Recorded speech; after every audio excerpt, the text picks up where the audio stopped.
Agnes Vivarelli here. I wanted to say is there are 3 free courses, and the courses are for relationships. There is also a free specific person tool and 2, so I will put the links down below for that. And I can see that we're having a few troubles connecting, so I'm just going to wait for a little bit. I'm going to, here we go. Okay, it's working now. I don't know, there was a bit of delay. Okay, Nina, I'm going to start with your question. How do you know if you have done the work on yourself, on self-love? Well, Nina, it's really about how you feel. So the work is in the result. How do you feel? Do you feel better? Do you feel more relaxed? Do you feel an absence of suffering, an absence of anxiety, an absence of worry, an absence of stress? Now, some stress is okay, but it's that high level stress where you can't sleep, you can't eat. Those types of stresses aren't good for you. So doing the self-love, look at, okay, how do I feel when I wake up? How do I feel when I go to bed? I used to do a little exercise. I'd say to myself in the morning, how do I feel when I first wake up out of 10? And then in the evening, I'd say, okay, how do I feel as I go to bed? And has it changed? So you can do that, Nina, and it's a great way to keep track of yourself. Julia S., I can't answer that one because you'll make me laugh. Okay, Ashkan, why am I not receiving love although I am giving it to others with joy and honesty? Well, there's 2 halves of a nut, Ashkan. You've got the first half, what you think, feel, and believe about yourself, which is your self-love work, and then you've got what you think, feel, and believe about other people. So if you're not receiving love, ask yourself, have I got any of the beliefs? I don't receive love. I always give and I never receive. I'm always endlessly giving and nothing comes back. You've got to look at what beliefs do I hold about other people. So if you can sit down and write, what is it that comes to you when you think about other people? And do you have the belief, I'm not getting enough, I'm not getting enough, I'm not getting enough, I want more, I want more, I want more. I'm not saying you do, but start to look at those. It is, yeah, it is about looking at the photocopy you get back, the results you get back. So I'm going to answer your question, Laszlo. Are resentfulness or grudges something that can restrain you from manifesting what you desire? Well, I suppose it depends on how often you think about these things and with how much voltage of emotion.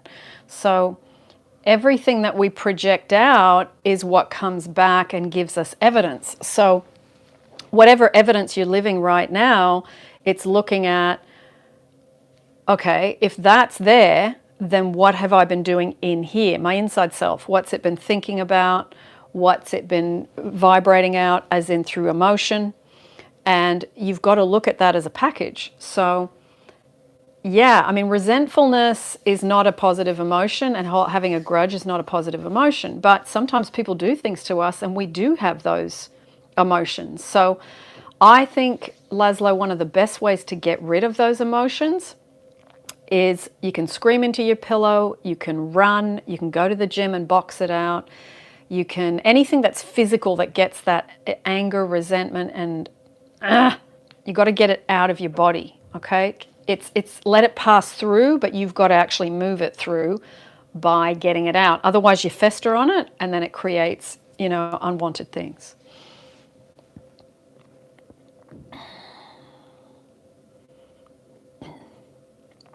Okay, Chelsea. How do you explain manifesting a specific person to others who do not believe in manifesting? I probably wouldn't, Chelsea, but I would be careful as to who you try and explain it to, and also how much energy you put into it, because you don't want to get caught in a situation where you are trying to convince. Okay? Dawn Dewitt, I'm going to answer your question. Now, you've said, can you talk about seeing yourself in a future that you want to be in a relationship? For example, was about seeing yourself in London when Australia, the out-of-body experience. Oh, good question. Okay. Now, I'm going to bring Neville into this because this is how I did it at the time. Okay. Hi, Martina. So, Dawn, what I would do was I'd be laying in my bed in Sydney and I would practice living in the end. I would practice being in London. Now, at that point, I had never been to London, okay? But what I did know was the red phone booths, Buckingham Palace, the red buses, the red telephone booths, the guard with the thing under his chin. Those were very specific things that were London to me. And so what I would do was I would go into meditation, laying on my bed.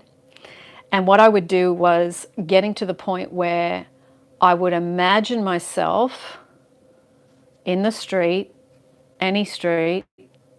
You know, streets look pretty much the same around the world, you know, in first world countries. You know, it's going to have tar, it's going to have a footpath, it's going to have, you know, lights for nighttime.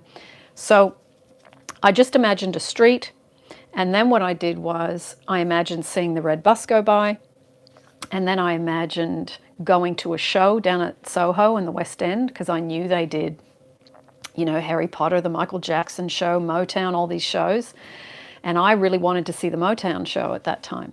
So I would imagine myself going into the Motown show with tickets with my lovely relationship, holding hands. And I would imagine also sitting on the couch where I am today, where we often sit here and watch a movie together. So I'd imagine a couch, you know, just a couch that I had at home, but I would transport it over to London. And I would imagine us being together in a very ordinary setting. I think sometimes ordinary settings are easier, like your home. Every home's got a living room, a bedroom, a bathroom, a kitchen. So those types of environmental visuals were much easier for me to imagine. So what I do is, and I did another YouTube about this recently, where you actually separate your physical body and your spirit. You take off, okay? So I would be in Sydney, close my eyes, I would let my spirit go forward, and I would anchor it in London, and I would move around in a 3D world, seeing all these things out my own eyes. Now, Neville talks about where you are there doing that, and then you think back at yourself laying on your bed, but you have to try and hold your spirit there. And it took me a while to get that. It took practice. Okay, but I did it again and again and again, Dawn, and I got to the point where I could hold myself in London and think back at myself in Australia, laying on my bed without going zook back into my body. Okay, so if you practice that, I'll put the link to that YouTube down below, because that was explained in more clear detail, exactly that part. But that's what I did, Dawn, and I did it again and again and again until it felt natural, you know, like a nice worn-in t-shirt, not like a new fresh one that's still got the creases out of the packet. So I did that until I got good at it, and I did it and it became more enjoyable, and I was able to hold myself over there for longer periods of time without coming back, and it became really, really, really fun, because I got to separate the physical body and the spirit, the meditation. So yeah, that's a great question. I love talking about this stuff, Dawn, because this is where it's like Neville more advanced, but it's really interesting.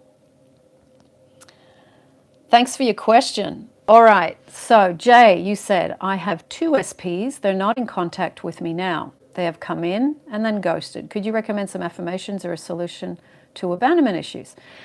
Yes, Jay. It's very much about asking yourself a question. Firstly, whatever you've got on the outside, you've got to go, okay, if that's on the outside of me, which in this case is the absence of people, you say, what have I got going on within me? Now, when someone ghosts you, often what I see with people is, I'm not good enough. No matter what I do, I'm not good enough. I see anxiety, fear of loss, fear of abandonment, which you have mentioned here in your question. How do you fix that? Abandonment is a horrible feeling about not feeling loved. Okay? So the feeling of not feeling loved is when you're little, it's like you're going to die because you're so dependent on these people, and you get that, like, oh my God, if I don't get love, I'm going to feel awful. So it is very much, Jay, about correcting that, what's going on in here, in here, in here. 3 spots. Okay? How do you do that? You do that through practicing the law of assumption and self-love, I would say, are the 2 things that really worked. Clear your inner child stuff. Go back, do the inner child meditation. I'll put the link down below for that. There's the Dr. Hugh Len inner child meditation. There's also Brandon Bay's the emotional journey work. She works specifically on clearing old emotional states that you've got stuck in you. It's like your body's a suitcase. Okay? So, Jay, it's about clearing it and continuing to do that work. Now, I've been doing clearing childhood stuff for probably 30 years. Now, do I do it every week? No. I do it only every 6 months now. And maybe something happens and it triggers it off, and then I go, ooh, that's an old thing. Let me work on that, process it, write, burn the letter. If it's anger, go for a run or go to the gym or whatever it is. Get to the point where you clear the old, because you can't ice a rotten cake. You can do affirmations, you can do living in the end, you can do meditations for a specific relationship or a specific outcome. But if you're trying to put that over the top of all this other stuff you got going on, that's why people default back, and these techniques don't work, is because you've still got all this stuff underneath and you default back, and that's what's driving the bus all the time. Okay? So I would suggest do the underlying work and then do the self-love, affirmations, self-love, meditation, self-love. And then what you do is you then move forward into doing living in the end, living from. Now, do it in stages. You can do, I think if you do 75% self-love work and then you do the clearing work and the re-inputting affirmations and self-love meditations and meditation specific to your desire, about 25% of the time, you can work on them at the same time, but the more loved you feel, the more it corrects your relationships. Okay? So I hope that helps. And Brandon Bay's excellent for clearing a lot of old stuff, and inner child meditation as well. Okay, Nitty. Been doing self-love, still have dreams of my boyfriend abandoning me in dreams. What more can I do? Well, I would go through and look at childhood and look at who did you first feel abandoned by, and I would go and do some of that work. Because dreams are an echo of what you believe and think about a lot. So if you're thinking a lot about him and being abandoned in the dream, it's a reflection or an extension of what's happened in 3D often, unless it's a totally weird dream with aliens and snakes and stuff like that. But the abandonment, see, as an adult, if you can remember, no one can abandon me because I can meet my own needs. Firstly. Secondly, go back and clear the childhood issues of where abandonment first came from and the person that comes to mind. When you think of being abandoned, person that comes to mind straight away, first person. It might be 1, it might be 2, it might be 3. But think of who is it that I first felt that abandonment feeling from? Who was it? And then from that, you go, okay, I'm going to do some work specifically on abandonment. Now, while there's a break for a second, for those of you that have just hopped on, my wonderful yoga teacher in London is giving a free yoga class, free meditation class, and I'm going to put the links down below, and I may even see you in the session because I do yoga with her online. Hannah, you asked a question. What if SP forgets about me while I do self-love? Well, that's the contents of your consciousness about them. So I would, and that's a fear thought. That's a fear. So how about changing that into something else? But also that tells you as well that this person's important to you and you don't want them to disappear. So I would start radiating love to them after you get good at working on your self-love and giving love to the self. People stick around when you feel loved. People hang around when you feel good. It really is that simple. Agnes Nagy, we've got the same name, but with a sh. J. I'm going to read that again. Is the fact that I want SPs that don't want me a lack of self-love? Not necessarily. You can have good self-love but have negative beliefs about people. So you could be, I am love, I feel good about myself, I am happy, I am content, I'm at peace, but then you've got negative beliefs about particular people. So I would sit down and write down, what are your beliefs about the SP? They're not here for me. They always leave. No matter what I do, I'm not good enough. I want more, I want more. And ask yourself, is my self-love good when I'm on my own, but then when I'm in relationship to them through texting, phone calls, spending time in the 3D, do I get, I want more, I want more, I want more, I want more, this isn't enough, this isn't enough, this isn't enough. So you've got to look at self-love, and then the other half, the how am I around other people, okay? Because how you are around other people, sometimes your self-love can be really good when you're by yourself, when you're at work, when you're with family, and as soon as you get near that romantic relationship, whoosh, your neediness comes up. Or you're not feeling good enough, or feeling second best, or no matter what I do, I don't matter, you know? So it's two halves of a nut, how I feel about myself, how I feel about relationships, about men, about women, about that particular specific person. Okay? Write down the columns and see if any negative beliefs come up. Hannah, I want love from my SP, but just can't seem to get it. Love belief work, why is that? Well, okay, I'm not sure about this. I want love from my SP, but I can't seem to get it. You can't attract love from someone else when you're trying to get. It just doesn't work, Hannah. And if you're focused on getting love from someone, you got your ladder up the wrong wall. You have to be in a state of love and radiating it out. Stop trying to get love from anyone. This is why we get fish hooked into it not happening. Now, if you're working on your self-love, that's great. But what you said in your email reveals to me and to you, I can't seem to get it. I can't seem to get it. I can't seem to get more love. I can't seem to get more love. I want love. I want love. I want love from my SP. I want love from my SP. Do you hear the words? The words tell you what's going on inside.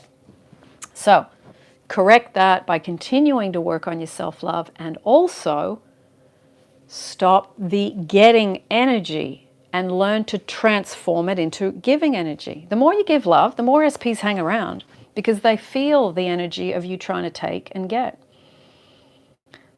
And it ends up like they're your drug. It's called love addiction, this stuff. You know, for those of you that are well versed in 12-step fellowships, there's a program called Sex and Love Addicts Anonymous. And that's, love addicts are the ones that try and get love from people. And then the other person runs away. And they're called the avoidant. So if you change what you're doing, the outside situations will change. Your SP is one of your greatest teachers of all time, and showing you where you are falling into the old pattern, which is, I need to get love from them. I need to get love from them. I need to get love from them. Okay? Continue with the self-love work and stop trying to get ready. And I'm talking about trying to get through text, trying to get through over contacting, trying to get attention on social media. That's a big one that I see a lot of. and really stop seeking outside reassurance. Reassure yourself when you're on the inside. I am love. I am loved. I am lovable. May divine love be made alive in me. Practice it, practice it, practice it. And also the book by Kamal Ravikant, Love Yourself Like Your Life Depends on It. He transformed himself in a very short period of time. And look, I understand what you're saying, Hannah. I just can't seem to stop getting. I know. And it's okay. It's not something that's easy to change quickly. Okay, it's like you forget and you got to practice again, and you forget and you got to practice again, because this stuff's so ingrained in us. Look, I was exactly the same. I kept working on self-love, and then as soon as that man would show up, I'd go into, because it's that thing is such a pull because of the childhood experiences that you have had around feeling abandoned. And the inner child in you is just coming to the surface and going, give me that, and that's where we get that getting from. It comes from that. So keep working on the self-love, meditations, affirmations. Try and clear the inner child stuff. If you need to work with somebody, that does this particular work, try and do a bit of work with them. And then, get them to give you a bit of a weekly routine so you can start doing the work on your own. And then from that, learn to start radiating love out. But you have to fix the first stuff first. You can't just go, I'm going to radiate love out when I'm still feeling like I want to get love, you see. Okay? But you can get there. This is fixable, healable. You're not stuck with this for life, okay? I thought I was stuck with it forever, especially I'm second best and I'm not good enough. And I can tell you, I don't have those anymore. Did it change in a week? No. But the work did slowly improve that. Okay? Big hugs to you, my lovely. Big hugs. And it's all right. Where you're at is all right. It's all right. Yes, absolutely. I did everything.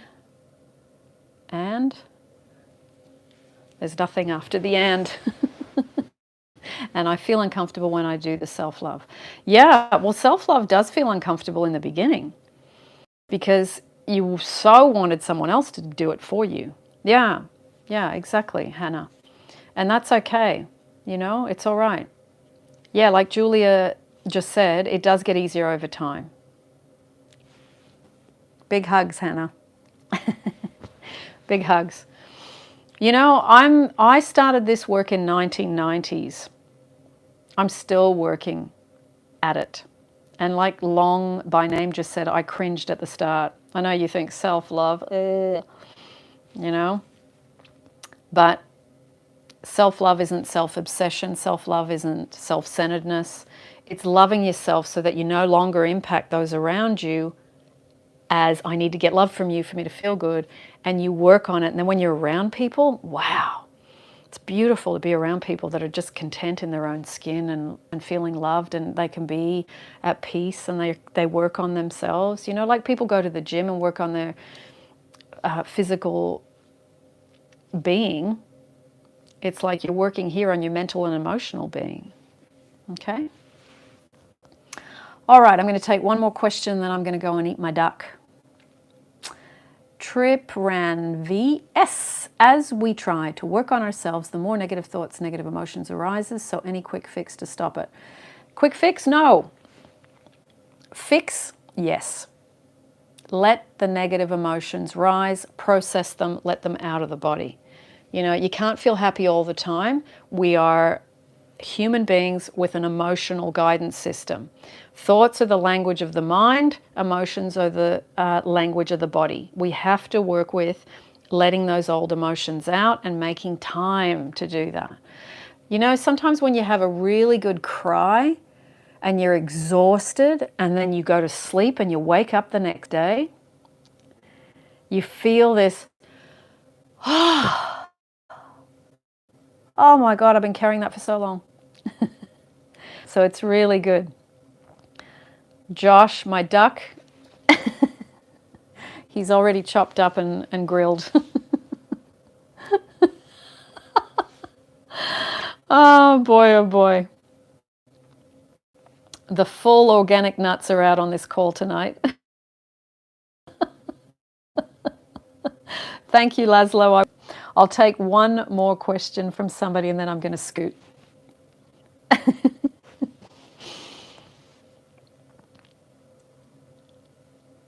Yes, Julia, it's the crack of dawn for you. Michaela, what the duck? You guys are nuts today. Oh dear. Organic nuts certified. Okay. One more question. Okay. Lubnas, do you recommend EFT tapping? I do. I mean, I did it in my coaching course and did a lot of that on myself at the time. I think if you're going to go into EFT tapping, find someone that does that as their main thing, because that's a whole thing on its own. And to have someone that does it really well. I know Marvin that I have interviewed, he has some EFT information on his channel. I will put the links for him because I know he's a big advocate for it and has done a lot of it. And otherwise, find someone who has got really good results. Or I know a few of you, many of you that I've had contact with, do it with YouTube. So I'm not sure if, that's the way to go. I haven't actually seen who does it on YouTube or followed anybody in particular. But if any of you that watch this have got someone really good to recommend, then please put a link down in the description. Okay. Now, this is my last one. BJH, what if you've been doing this for decades with no results? Okay, well, my question to you would be, what have you been doing and how have you been doing it? Because this stuff works, but there is so much out there, BJH, that it is hard to distill it down to the stuff that's really good to do and the stuff that's a waste of time. Okay, I think it's harder for you guys now than it was when I started, because when I started there was no YouTube, there was just books. So we'd go and buy a book and we'd highlight, and then my friend and I would discuss it. And then we'd test it out, and that was all we had. The world of what was available was small because you only went off what book you were using. So if you are not sure what to start with, you can always send me a quick email, say, okay, I need help with this, this, and this, and just put I spoke to you in the live Q&A, because otherwise, I won't remember. And just say, just put a few points, I need help with this, this, and this, and then I can shoot you in the right direction as to where to go and look, okay?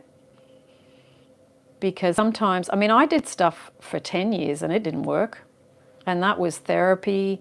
It was some other things I tried, but they just didn't work for me. So I kind of wasted 10 years as well, doing things that, regurgitated the problem and didn't move me out of, clearing the old, re-inputting the new, moving forward.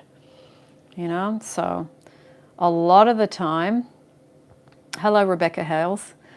A lot of the time it is distilling it down to those things that are really, really, really going to change what you've got going on. So you've got to diagnose it correctly and then give the right information. Okay? All right, everybody. Big hugs, lots of love. Thanks for joining in. And hopefully this will be of help to those that watch it after we all sign off. And yeah, I really, really, I can't tell you how much freedom I feel after doing this work for many, many years, and just how much more peace, love, easy relationship now, romantic relationship, wonderful relationships with my mom, with my brother, friends, and some wonderful people that I work with and work towards what they want with. So it really is, possible. It really is possible. So, to be continued as always, everyone, and I will see you as always in the next YouTube.